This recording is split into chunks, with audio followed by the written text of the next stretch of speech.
Hi guys, my name is Leslie Martinez. Don't you guys hate waiting? I know I hate waiting. I'm so impatient. We waited for that new season of On My Block to drop. We wait for that new phone to come out, or we even wait for our birthdays to come. And before that day arrives, we're so anxious for it to be that day already. We just want it to be that day. But imagine having to wait for something you couldn't live without. I'm not talking about your phone or the new phone coming out. I'm talking about an organ. Donating an organ sounds so scary to me, but that was until I read a lot of heartwarming stories about lives that were saved because of organ donors. You can register to become an organ donor. Age, health, race, ethnicity, gender, it does not matter. You can just register to become one. Anyone here can register to become a registered donor and save lives of children, young adults, or even adults. Someone who needs an organ might even be someone you know. And imagine being the reason that they're alive. I've done an extensive amount of research, so I know I'm credible to talk about this. Because I know about the donors and the impact it makes on people who receive the organ donations.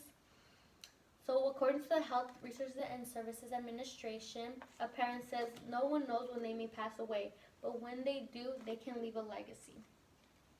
I found so many heartfelt stories on lives that were saved from people who donated their organs. By the end of my speech, I hope I've convinced you all to register to become an organ donor because there is a great need for organ donors, and becoming a potential organ donor is very simple when you pass away.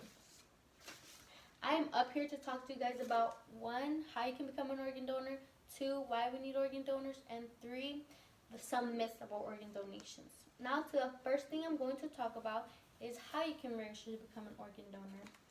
There are 2 ways to register to become an organ donor.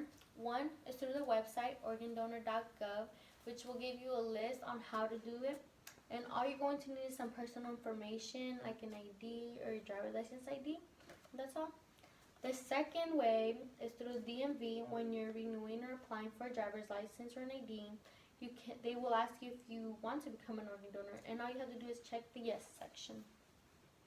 But it's important before you do all that to tell your family about your decisions, because it's very important to let them know what you want to do and convince them too with the facts that I'm going to tell you next. So now that I'm done talking about how you can register to become a donor, now I'm going to talk about is why we need organ donors.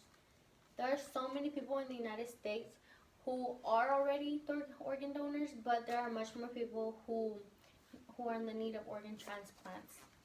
As reported by the Health Resources and Service Administration, as of July 2019, there are more than 113,000 candidates on the U.S. national waiting list. They also state that just one person alone, can save up to 8 lives if they're willing to donate their heart, liver, kidney, or intestines. And they report that a person is added every 10 minutes to that waiting list. So from what would have been our class time from 1:20 to 4, 16 people would have been already added. In an article called Opt-Out, Policies to Increase Organ Donation, published by Stanford University, 18 people die every day in the United States for the want of an organ transplant. So 16 people added, 18 people will die from waiting. In another article from 2016, Saving Lives and Giving Hope by Reducing the Organ Waiting List, it states that 95% of Americans support the idea of organ donations, but only half of them are actually registered to become organ donors.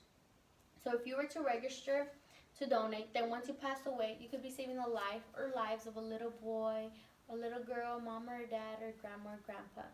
So imagine being the reason that a little girl wakes up with her mom in bed every morning because you saved their life.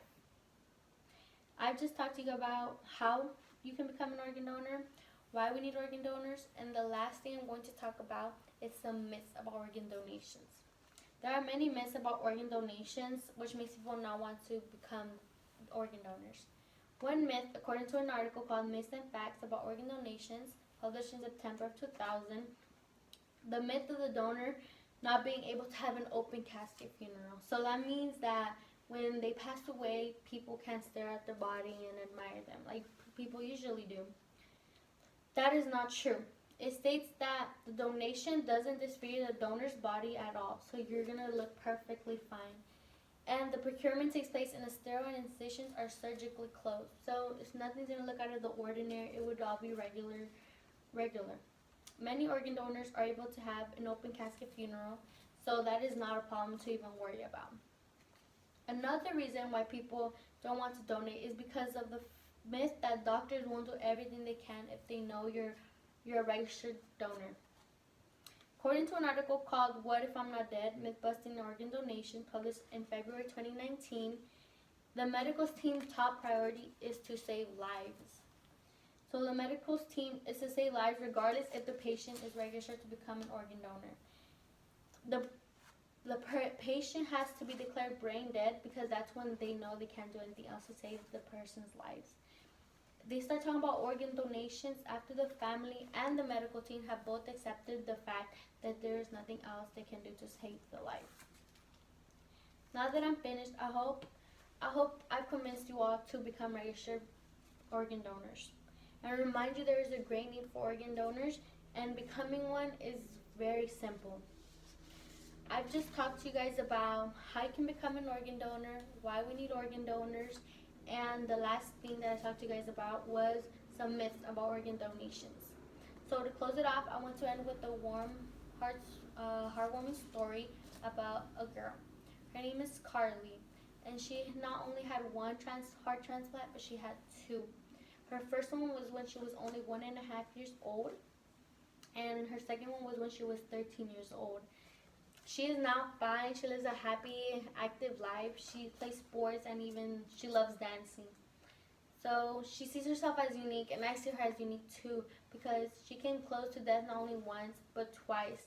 But she was saved because of organ donors. So she now encourages people to become organ donors, and because it gives people like herself who need a transplant a second chance in life. So thank you, and I hope you guys all become organ donors.